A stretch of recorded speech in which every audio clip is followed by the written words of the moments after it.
mulai. Dan doa ini dibaca di awal setelah takbiratul ihram. Ya, setelah takbiratul ihram kita membaca doa istiftah, dan banyak doa-doa iftitah yang diterangkan dari Nabi sallallahu alaihi wasallam. Maka dengan doa iftitah yang terdapat riwayat dari Nabi SAW yang manapun yang kita baca, maka berarti kita telah melaksanakan sunnah tersebut. Dan apabila kita kadang-kadang membaca doa ini, kadang membaca doa yang itu, maka itu lebih baik. Nabi SAW, di antara doa yang diajarkan oleh Nabi SAW ketika istiftah adalah Allahumma ba'id baini wa baina khataayaya kama ba'adta bainal masyriqi wal maghrib. Allahumma naqqini minal khataaya kama yunakkas thawbul abyadu minad danas. Allahumma ighsil khataayaya bil ma'i wath thalji wal bard. Ya Allah, jauhkanlah aku dan antara aku dan dosa-dosaku sebagaimana Engkau menjauhkan antara timur dan barat. Ya Allah, bersihkanlah aku dari dosa-dosaku sebagaimana dibersihkannya pakaian putih dari kotoran. Ya Allah, cucilah aku dari dosa-dosaku dengan air, dengan salju, dan dengan es. Juga doa yang diajarkan oleh Nabi SAW yang terkadang dibaca oleh Nabi kita alaihi salatu wassalam adalah Subhanakallahumma wa bihamdik wa tabarakasmuk wa ta'ala jadduk wa la ilaha ghairuk. Maha suci Engkau ya Allah, segala puji bagimu, maha tinggi namamu, maha tinggi keagunganmu, tidak ada ilah yang berhak disembah kecuali Engkau.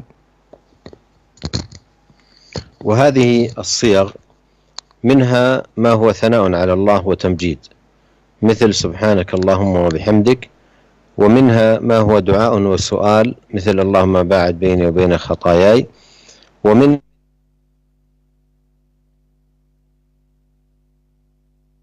بينهم ومن ذلك ما كان يقوله صلى الله عليه وسلم في استفتاح من صلاة الليل اللهم لك الحمد أنت قيم السماوات والأرض ومن فيهن ولك الحمد أنت ملك السماوات والأرض ومن فيهن ولك الحمد أنت نور السماوات والأرض ومن فيهن ولك الحمد أنت ملك السماوات والأرض ولك الحمد أنت الحق وعدك الحق وقولك الحق ولقاؤك حق والجنة حق والنار حق والنبيون حق ومحمد صلى الله عليه وسلم حق والساعة حق اللهم لك أسلمت وبك آمنت وعليك توكلت وإليك أنبت وبك خاصمت وإليك حاكمت فاغفر لي ما قدمت وما أخرت وما أسررت وما أعلنت أنت المقدم وأنت المؤخر لا إله إلا أنت ولا حول ولا قوة إلا بالله.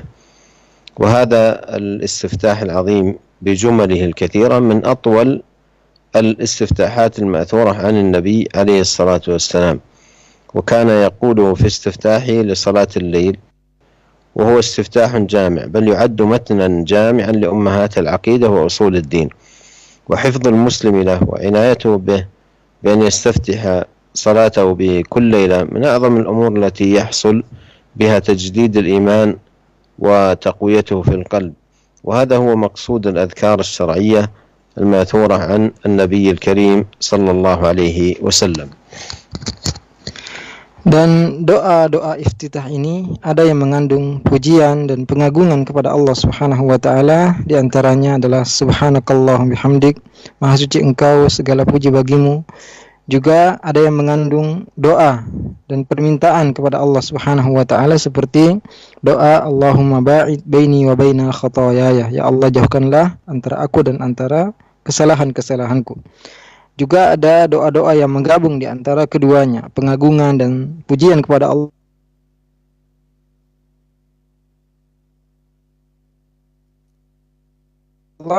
Permintaan dari Rasulullah SAW ketika membaca iftitah dalam salat lail, yaitu doa Allahumma lakal hamdu anta qayyimus samawati wal ardi wa man fihin wa lakal hamdu laka mulkus samawati wal ardi wa man fihin wa lakal hamdu anta nurus samawati wal ardi wa man fihin wa lakal hamdu anta malikus samawati wal ardi wa lakal hamdu antal haqqu wa wa'duka al haqqu wa qawluka al haqq wa liqa'uka haqq wal jannatu haqq wan naru haqq wan nabiyyuna haqq wa Muhammadun sallallahu alaihi wasallam haqq والساعة حق اللهم لك أسلمت وبك آمنت وعليك توكلت وإليك أنبت وبك خاصمت وإليك حاكمت فاغفر لي ما قدمت وما أخرت wa ma asrartu wa ma a'lantu antal muqaddimu wa antal muakhiru la ilaha illa anta wa la haula wa la quwwata illa billah. Ini doa yang sangat panjang yang artinya, ya Allah, milikmu segala pujian, engkau yang menegakkan langit dan bumi dan apa yang ada di dalam keduanya. Bagimu segala pujian, engkau pemilik raja langit dan bumi dan apa yang ada di dalamnya. Bagimu segala pujian, engkau adalah cahaya langit dan bumi dan apa yang ada di dalamnya. Bagimu segala pujian, engkau adalah pemilik langit dan bumi. Bagimu, milikmu segala pujian, engkau adalah hak, janjimu hak, perkataanmu hak, pertemuan denganmu hak, surga benar, neraka juga benar, semua para nabi adalah hak, Nabi Muhammad SAW hak, hari kiamat pasti terjadi. Ya Allah, aku kembali kepadamu, aku beriman kepadamu, aku bertawakal kepadamu, aku kembali kepadamu, aku mengadu kepadamu, aku berhukum kepadamu. Ya Allah, ampunilah apa yang telah aku lakukan dan apa yang belum aku lakukan, dan apa yang aku sembunyikan dan apa yang aku lakukan terang-terangan. Engkau yang mengajukan, engkau yang mengakhirkan, tidak ada ilah yang berhak disembah kecuali engkau, dan tidak ada daya dan upaya kecuali dengan kekuatan Allah Subhanahu wa ta'ala. Ini adalah doa istiftah yang sangat agung, yang mengandung kata-kata yang sangat banyak, dan di antara doa istiftah yang paling panjang yang diajarkan oleh Nabi sallallahu alaihi wasallam yang biasa dibaca oleh Nabi kita dalam salat lail. Dan doa iftitah ini seperti matan yang mencakup perkara-perkara akidah dan pokok-pokok agama yang jika seorang muslim menghafalnya dan berusaha membacanya setiap malam ketika ia melakukan salat lail, berarti seakan-akan dia memperbaharui keimanannya dan menguatkan iman yang ada di hatinya. Dan ini adalah maksud dan tujuan seorang membaca zikir-zikir yang ma'thur dari Nabi sallallahu alaihi wasallam.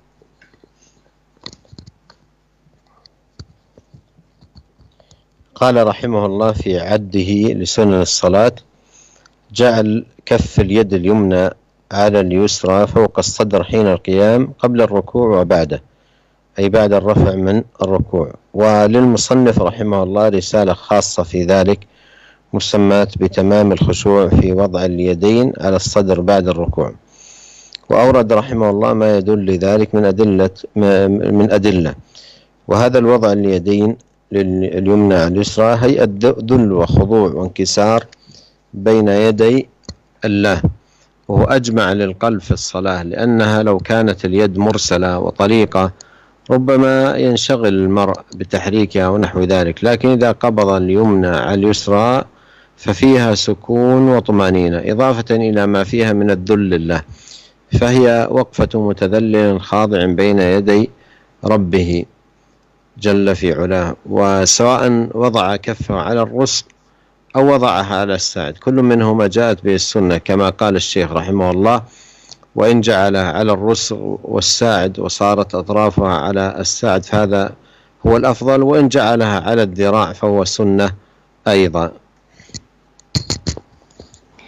Kemudian Syekh bin Baz rahimahullah mengatakan di antara sunnah-sunnah salat adalah menjadikan telapak tangan kanan di atas telapak tangan kiri dan meletakkannya di atas dada ketika berdiri sebelum ruku' dan setelahnya, yaitu setelah bangkit dari ruku'.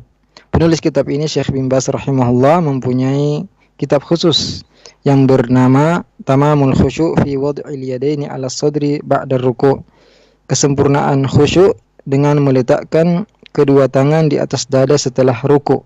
Beliau menyebutkan dalil-dalil yang menunjukkan tentang hal tersebut. Dan meletakkan kedua tangan di atas dada, tangan kanan di atas tangan kiri adalah posisi seorang dalam keadaan tunduk dan menghinakan diri di hadapan Allah Subhanahu wa ta'ala, dan membuat dia lebih konsentrasi ketika salat. Karena apabila kedua tangannya dibiarkan begitu saja, bisa jadi dia menggerak-gerakkan tangan tersebut. Namun apabila dia meletakkan tangan kanan di atas tangan kiri, maka seakan-akan atau posisi tersebut adalah posisi seorang dalam keadaan tenang.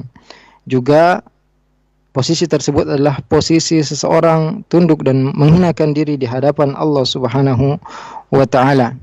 Dan apabila dia meletakkan telapak tangan kanannya di atas pergelangan tangan atau meletakkan di lengannya di antara telapak tangan dan siku, maka ini semua diperbolehkan.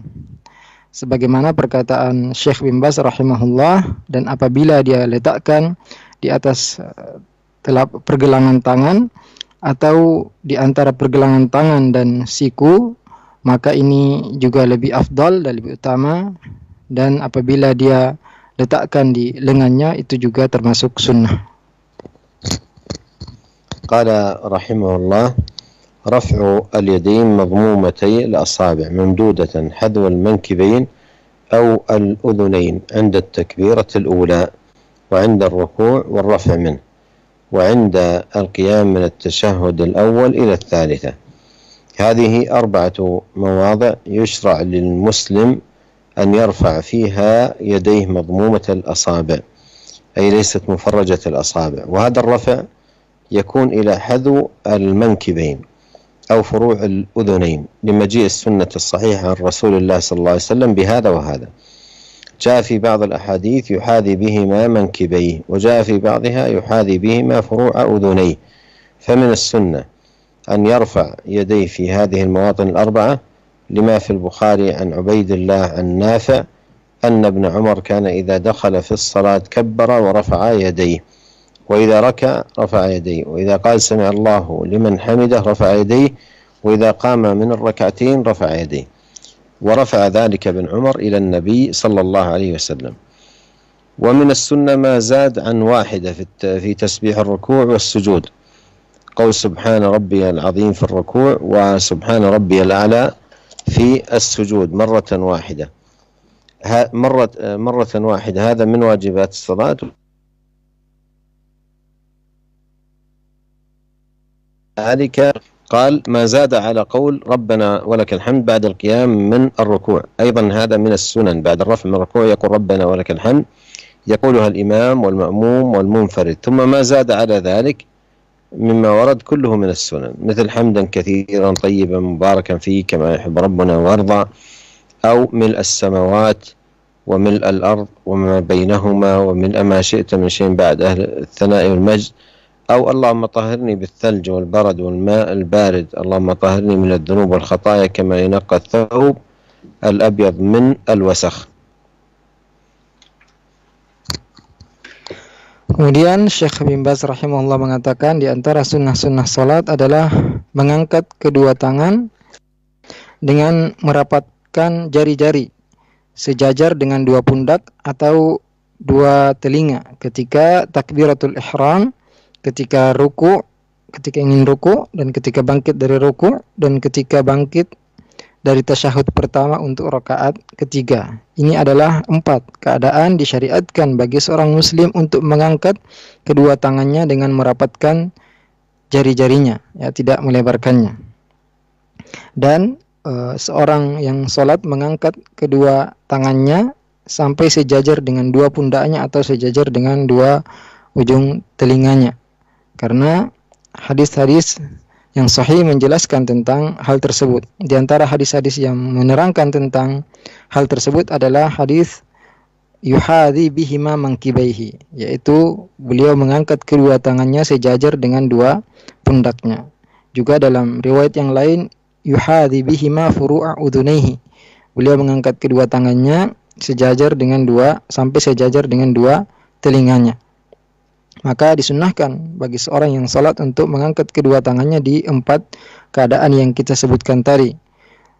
Karena hal ini diriwayatkan dalam Sahih Bukhari dari sahabat Ubaidillah dari Nafi' dari sahabat Abdullah bin Umar, kana idza dakhala fi sholati kabbara wa rafa'a yadayhi. Apabila ia salat, ia bertakbir dan mengangkat kedua tangannya. Wa idza raka'a rafa'a yadayhi, dan apabila dia ruku dia juga mengangkat kedua tangannya. Wa idza qala sami Allahu liman hamida rafa'a yadayhi, dan apabila ia mengatakan sami Allahu liman hamida dia mengangkat kedua tangannya. Wa idza qama minar rak'ataini rafa'a yadayhi, dan apabila bangkit dari 2 rakaat maka ia mengangkat kedua tangannya. Wa rafa'a dzalika Ibnu Umar ila Nabiyillah sallallahu alaihi wasallam, dan sahabat Ibnu Umar mengatakan bahwasanya hadis ini sampai kepada Nabi Muhammad sallallahu alaihi wasallam. Dan di antara sunnah-sunnah salat yaitu membaca lebih dari satu kali tasbih ruku dan tasbih sujud. Karena doa subhana rabbiyal azim ketika ruku dan subhana rabbiyal a'la ketika sujud dibaca satu kali, ini adalah termasuk wajib-wajib salat. Adapun menambah lebih dari satu kali maka itu termasuk sunnah. Kemudian beliau mengatakan membaca selain dari doa Rabbana walakal hamdu ketika bangkit dari ruku, ini juga termasuk sunnah ketika bangkit dari ruku. Seorang mengatakan Rabbana walakal hamdu, ini dibaca oleh imam, makmum dan orang yang salat sendirian. Adapun lebih daripada doa tadi Rabbana walakal hamdu, ini maka termasuk sunnah salat, seperti seorang menambah dengan bacaan hamdan katsiran thayyiban mubarakan fih kama yuhibbu rabbuna wa yarda, atau membaca mil as-samawati wa mil al-ardi wa ma bainahuma wa mil ma syi'ta min syai'in ba'du ahlas sama'i wal majd, sepenuh langit, sepenuh bumi dan apa yang di antara keduanya, juga sepenuh apa yang engkau inginkan setelahnya. Engkau adalah zat yang berhak untuk dipuji dan diagungkan. Atau dengan membaca doa Allahumma tahhirni bis-salji wal bardi wal ma'i wal barid wal ma'il barad, Allahumma tahhirni minadz-dzunubi wal khataaya kama yunaqqa thawbul abyadu minal wasakh. Ini semua doa-doa yang boleh dibaca ketika seorang bangkit dari ruku setelah doa Rabbana walakal hamd. ما زاد عن واحدة في الدعاء بالمغفرة بين السجدتين تقدم في حديث حذيفة رضي الله عنه أن المصلي يقول بين السجدتين رب اغفر لي فقوله مرة واحدة هذا واجب، وما زاد على ذلك فهو سنة. جعل الرأس حيال الظهر في الركوع، يعني لا يخفض الرأس مستوى أنزل من الظهر ولا يرفع الرأس، بل يكون حياله أي مساوي له على سمته.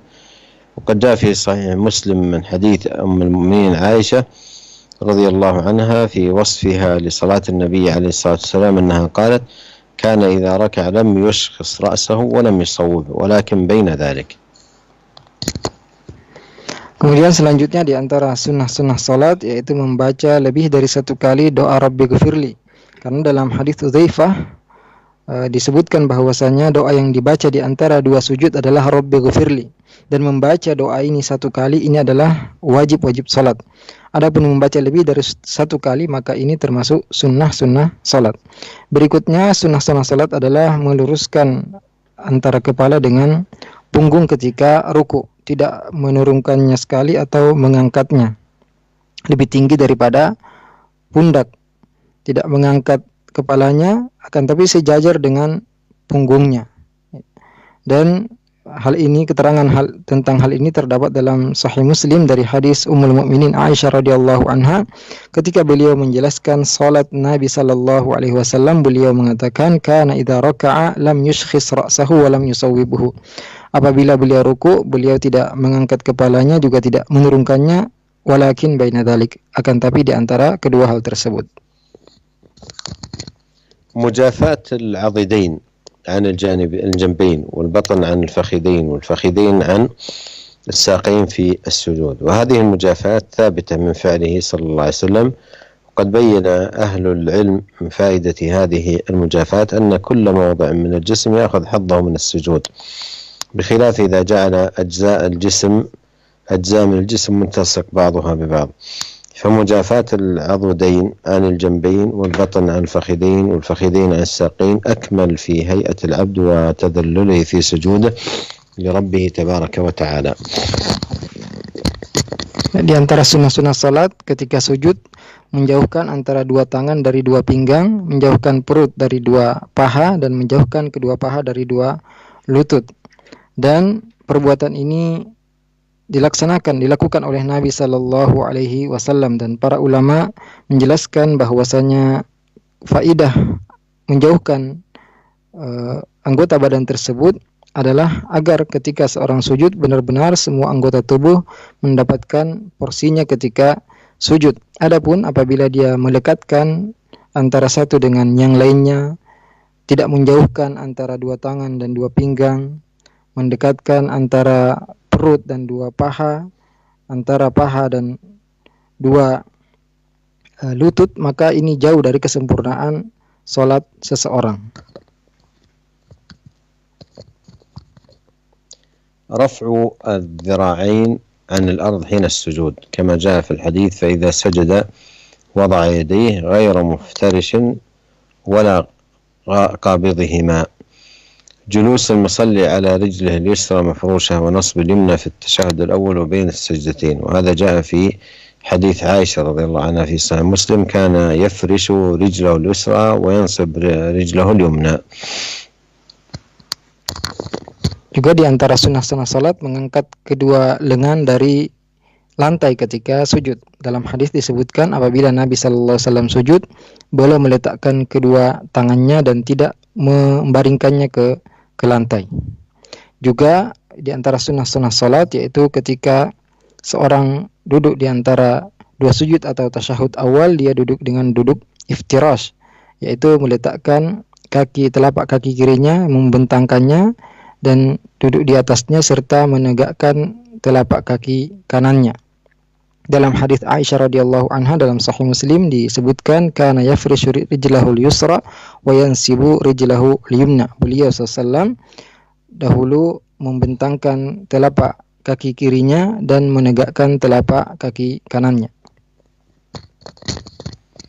التورك في التشهد الأخير في الرباعية والثلاثية، وهو الجلوس على مقعدته وجعل رجله اليسرى تحت اليمنى ونصب اليمنى، وهذا ثابت في حديث أبي حميد رضي الله عنه في البخاري وفيه وقعد على مقعدته، وهذه الهيئة يقال لها التورك لأن المصلي في التشهد الذي في آخر الصلاة من الثلاثية والرباعية يجلس على وركه، بينما الأولى يقال له افتراش لأنه يجعل رجله اليسرى مثل الفراش له يجلس عليه.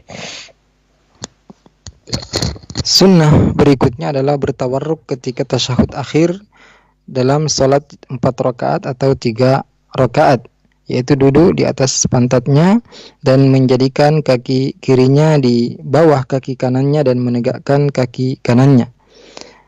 Hal ini diterangkan dalam hadis Abu Humaid radhiyallahu anhu dalam Sahih Bukhari.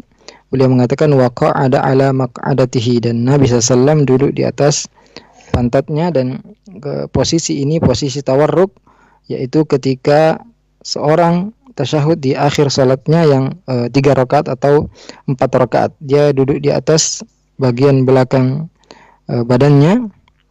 Dan yang pertama dinamakan dengan iftirash karena dia menjadikan kaki kirinya seperti firash, dia bentangkan dan dia duduk di atasnya. الإشارة بالسبابة في التشهد الأول والثاني من حين يجلس إلى نهاية التشهد وتحريكها عند الدعاء، أي أن هذه الإشارة من حين يجلس التشهد إلى أن يسلم يكون مشيرا بالسبابة، يرفعها رفعا غير كامل إشارة للتوحيد، ويحركها عند الدعاء تحريكا خفيفا. Sunnah salat berikutnya adalah menunjuk dengan jari telunjuk di tasyahud awal dan tasyahud yang kedua, dimulai sejak dia duduk sampai akhir tasyahud dan menggerak-gerakkannya ketika berdoa. Dan isyarat ini dimulai ketika seorang mulai tasyahud sampai ia mengucapkan salam, memberi isyarat dengan jari telunjuk dan mengangkatnya dengan tidak sempurna sebagai isyarat untuk tauhid, juga menggerak-gerakkannya ketika berdoa dengan gerakan yang ringan. الصلاة والتبريك على محمد وآل محمد وعلى إبراهيم وآل إبراهيم في التشهد الأول، أي أن هذا من سنن الصلاة الإبراهيمية الاتيان بها في التشهد الأول، وقد تقدم ذكر الصيغة. Sunnah salat berikutnya adalah bersalawat dan memintakan doa keberkahan kepada Nabi Muhammad dan keluarga Muhammad, sebagaimana doa yang diminta kepada Nabi Ibrahim dan keluarga Ibrahim di tasyahud awal. Dan ini termasuk sunnah-sunnah salat, yaitu membaca salat Ibrahimiyah di tasyahud awal. Adapun lafadznya telah kita sebutkan pada pelajaran sebelumnya.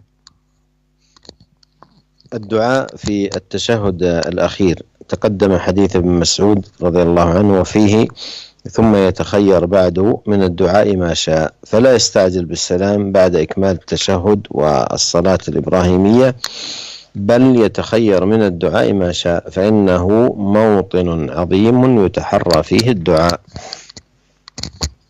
Di antara sunnah-sunnah salat yaitu berdoa di tasyahud akhir. Telah disebutkan dalam hadis sahabat Ibnu Mas'ud radhiyallahu anhu, beliau mengatakan, "Tsumma yatakhayyaru ba'du minad du'a ma syaa." Kemudian ia memilih setelahnya doa apa saja yang dia inginkan. Maka seorang dianjurkan untuk tidak bersegera mengucapkan salam setelah menyempurnakan tasyahud dan bersalawat dengan salawat Ibrahimiyah, akan tapi hendaklah dia berdoa dengan doa apa saja yang ia inginkan, karena waktu tersebut adalah waktu yang baik dan sebaiknya seorang berdoa di waktu tersebut. الجهر بالقراءة في صلاة الفجر وصلاة الجمعة وصلاة العيدين والاستسقاء وفي الركعتين الأولين من صلاة المغرب والعشاء. ولهذا لو أن الإمام مثلا نسي الجهر بالفاتحة وقرأ نصف سورة الفاتحة سرا ثم نبه ليجهر فلا يعيد الفاتحة من أولها، وإنما يكمل من حيث انتهى إليه قراءة، لأنه لا يشرع قراءة أول الفاتحة مرتين، فيكمل جهرا من حيث انتهى إليه. Sunnah salat berikutnya adalah menjaharkan bacaan ketika salat fajar, salat Jumat, salat Idain, Idul Adha dan Idul Fitri, salat istisqa, dan 2 rakaat pertama pada salat maghrib dan salat isya. Maka dari sini kita ketahui jika imam misalnya lupa untuk menjaharkan Al-Fatihah dan ia telah selesai membaca separuh dari surat Al-Fatihah dengan sir, kemudian diingatkan untuk membesarkan suaranya, maka imam tidak mengulang bacaan Al-Fatihah dari awal, akan tapi ia melanjutkan bacaan Al-Fatihahnya, karena tidak disyariatkan seorang membaca awal Fatihah 2 kali, akan tapi cukup baginya untuk menyempurnakan bacaannya dengan membesarkan suaranya. الإسرار بالقراءة في الظهر والعصر وفي الثالثة من المغرب والأخيرتين من العشاء، والجهر في مواضع الجهر والإسرار في مواضع الإسرار مجمع على استحبابه، والأصل فيه فعل النبي صلى الله عليه وسلم. Sunnah berikutnya adalah mensirkan bacaan ketika salat duhur, salat asar, dan rakaat ketiga dari salat maghrib dan 2 rakaat terakhir dari salat isya. Menjaharkan atau membesarkan suara bacaan di waktu-waktu salat jahriyah dan mensirkan atau mengecilkan suara di waktu-waktu salat sirriyah, ini adalah ijma' yang disebutkan bahwasanya para ulama sepakat akan dianjurkannya hal tersebut, dan dalilnya adalah perbuatan Nabi sallallahu alaihi wasallam. قراءة ما زاد عن الفاتحة من القرآن أي أن هذا من سنن الصلاة. أما الفاتحة فهي ركن في كل ركعة من ركعات الصلاة، وقد تقدم قوله صلى الله عليه وسلم: لا صلاة لمن لم يقرأ بفاتحة الكتاب.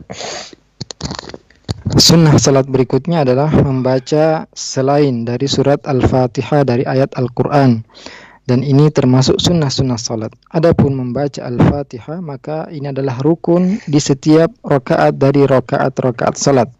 Telah berlalu hadis Nabi sallallahu alaihi wasallam, la salata liman lam yaqra bi Fatihatil Kitab. Tidak ada salat bagi orang yang tidak membaca Fatihatul Kitab.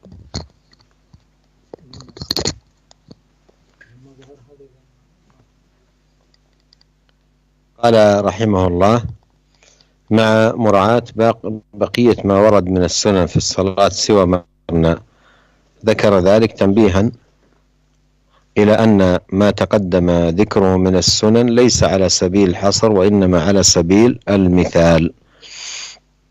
ومن ذلك ما زاد على قول المصلي ربنا ولك الحمد بعد الرفع من الركوع في حق الإمام والمأموم والمنفرد، فإنه سنة وقد تقدم. ومن ذلك أيضا وضع اليدين على الركبتين مفرجتي الأصابع حين الركوع، لحديث وائل بن حجر رضي الله عنه: كان رسول الله صلى الله عليه وسلم إذا ركع فرج أصابعه.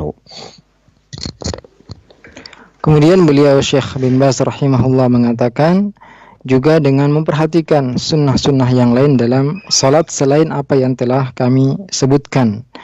Beliau menyebutkan hal ini agar memberi peringatan kepada kita bahwasanya apa yang beliau sebutkan dari sunnah-sunnah salat ini bukan batasan, akan tapi hanya permisalan saja.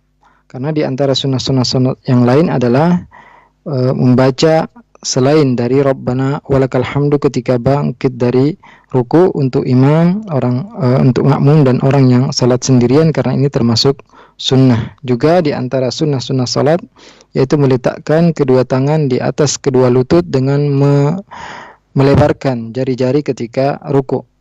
Ini disebutkan dalam hadis Wa'il bin Hujr radhiyallahu anhu, kana Rasulullah sallallahu alaihi wasallam idza raka'a farraja baina asabihi. Dahulu Rasulullah sallallahu alaihi wasallam apabila beliau ruku, beliau melebarkan jari-jarinya.